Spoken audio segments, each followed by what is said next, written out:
दर्शकों, मैं दिव्या खोबरे और आप देख रहे हैं JTV भारत। आइए रुक करते आज के मुख्य समाचारों की ओर। समेत शिखर जी का मामला पूरे देश की सुर्खियां बना। इस मुद्दे पर समाज का बच्चा बच्चा सड़कों पर उतर आया था। मामले में समाज को इस बात की कमी महसूस हुई कि राजनीति में समाज का प्रतिनिधित्व कम होने से समाज अपनी बात पुरजोर तरीके से नहीं रख पाया।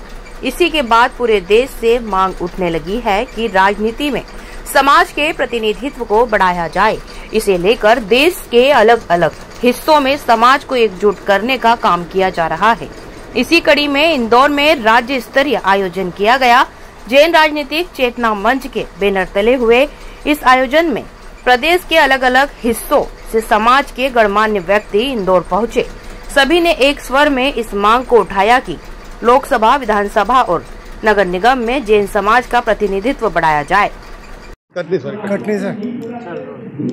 देखिए सर, जैन समाज भी आगे आया है कि राजनीति के क्षेत्र में उनका प्रतिनिधित्व भी बढ़े। अगर जनसंख्या के तौर पर देखा जाए तो हिंदुस्तान में कितनी संख्या में जैन समुदाय और कितनी सीटों की जो है डिमांड की जा रही है? वस्तुतः जैन समाज स्वतंत्रता के आंदोलन से लेकर अभी तक भारतवर्ष के विकास में और संस्कारों को प्रदान करने में सर्वश्रेष्ठ रहा है। जैन समाज पूरी तरह से राष्ट्रीयता से ओतप्रोत है। आज यदि राजनीतिक क्षेत्र में जैन समाज का प्रतिनिधित्व बढ़ेगा तो निश्चित रूप से संस्कारों की राजनीति भी बढ़ेगी, निष्ठाओं की भी राजनीति बढ़ेगी। जैन समाज को इस बात की कमी महसूस हो रही है कि राजनीतिक क्षेत्र में जो एक निष्ठा और संस्कारों की यदि कमी है तो हम यदि राजनीति में सक्रिय होते हैं, क्योंकि भारत देश के जब स्वतंत्रता आंदोलन में जैन समाज के लोगों को बहुत बड़ा योगदान रहा।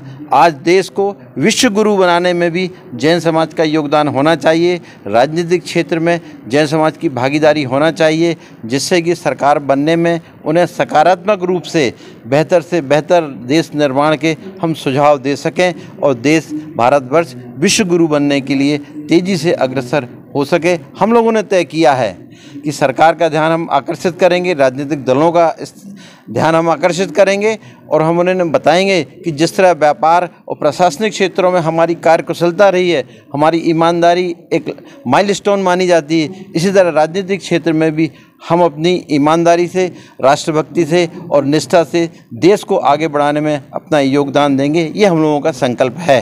आज बिगुल बज चुका है, मतलब चुनावी माहौल का प्रोग्राम हो रहा है। आज बिगुल बज चुका है, मतलब चुनावी। निश्चित रूप से जब हम किसी चीज़ का संकल्प ले लेते हैं तो जिस दिन तय कर लेते हैं उसी दिन से हमारी शुरुआत भी हो जाती है।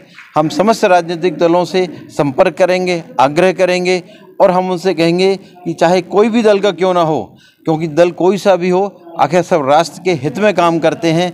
हम निश्चित रूप से उनसे आग्रह करेंगे कि जैन समाज के लोगों को प्रतिनिधित्व दिया जाए हमारे गुणों के कारण, हमारी जनसंख्या के आधार पर नहीं।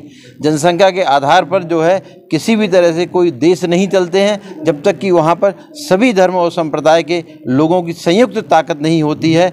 तो उसमें से जैन समाज भी एक है। विभिन्न धर्म जाति के लोगों के अलग अलग गुण हैं।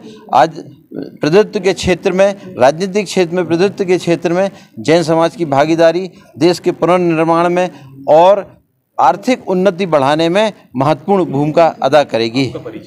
मैं सुकीर्ति जैन, पूर्व विधायक, कटनी। राजनीतिक चेतना मंच का यह अधिवेशन यहाँ बहुत विशाल स्तर पर हो रहा है। राष्ट्रीय स्तर पर आगामी विधायक सभा के और लोकसभा के चुनाव आने वाले हैं। जैन समाज को उचित प्रतिनिधित्व मिल सके, हमारे योग्य उम्मीदवारों को टिकट मिल सके और उन्हें हम जिताएं, ऐसी प्रतिबद्धता के लिए आज का अधिवेशन आयोजित किया गया है। मैं समस्त पार्टियों के प्रमुखों से निवेदन करता हूँ कि जैन प्रत्याशियों को, योग्य प्रत्याशियों को जरूर टिकट देवें। वे राष्ट्र की प्रगति में, आर्थिक प्रगति में बड़ा योगदान देंगे। सादर धन्यवाद। हसमुख जैन गांधी, कार्याध्यक्ष जैन राजनीतिक चेतना मंच। हमारी राजनीतिक चेतना मंच का भोपाल सेंट्रल प्रेस क्लब का मेंबर भी हूँ। देश की जीडीपी में 24% का योगदान देने वाला जैन समाज आज राजनीतिक रूप से बिल्कुल पिछड़ा हुआ है।